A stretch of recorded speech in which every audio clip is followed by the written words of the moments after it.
Tuesday's tip, it's all about highlighter. Using a bright matte cream highlighter and a dot under each arch blended with the fingertip immediately polishes off the line underneath and gives this elevation that makes the brow look higher. It's like a facelift in a bottle.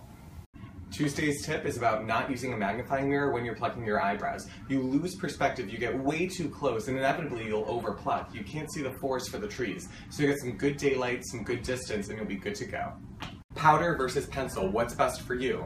Powder's more enhancing, pencil's more corrective. If you have a good basic shape, you just want to turn up the volume and push it forward, use a powder. If you have a gap, a hole, a scar, use a pencil. Just make sure they're waterproof.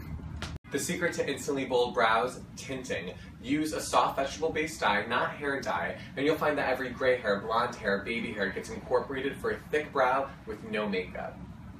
Today's tip is about finding your bone structure to find where your brow should be. Grab your brow bone. They should be on your brow bone, not on your forehead, not on your temple, not on your eyelid. They should be dead center and level, so really feel that bone.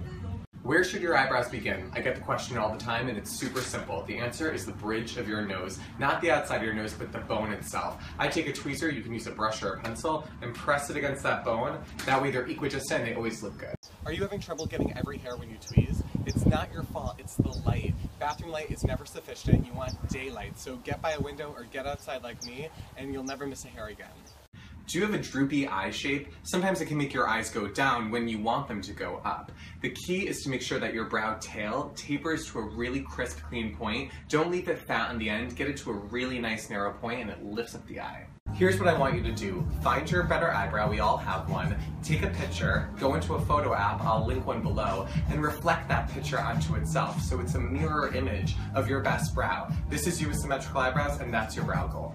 When filling in your eyebrows, you don't need to fill in the entire shape. You just want to help certain areas out. So find your darkest part of your brow naturally, unfilled, usually in the center, and then just match the other areas to that area. It looks way more natural. Hey guys, it's Joey with Tuesday's tip today from home. If you have dryness in your eyebrows and flakiness, use your facial wash and then do a circular motion scrub for about a minute. Pat dry and put on a lightweight eye cream. If it persists for more than 10 days, contact your dermatologist. Do you think that your brows are so dark that you don't need any color in them? Chances are you're probably wrong. Sometimes in dark brows you can actually see those skin gaps a little bit more. Use a powder, something maybe a little bit lighter than your brows, lightly put it in and you'll be good to go, but you're not on the balm, it's just for your lips. Well, I have an eyebrow hack for you that will help. You can use it in your eyebrows too. Make sure there's no scent or no color, but if you swipe it through, it'll hold them in place and give them a nice shine if you don't have that clear brow gel. Eyebrow inspiration everywhere. Models, celebrities, actresses, print out pictures, rip them out of magazines, and bring them to your brow stylist next time you get your brows done.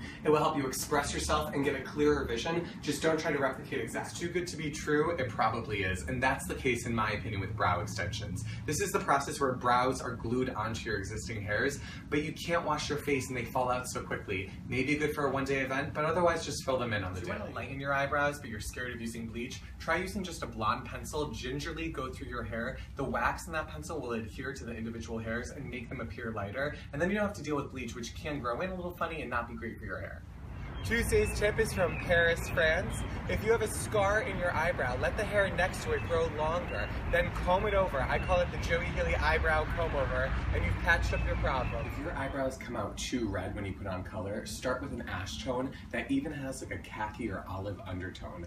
When powder hits the skin, it oxidizes and warms up, so if you start really ashy, almost greenish, it changes into something totally neutral.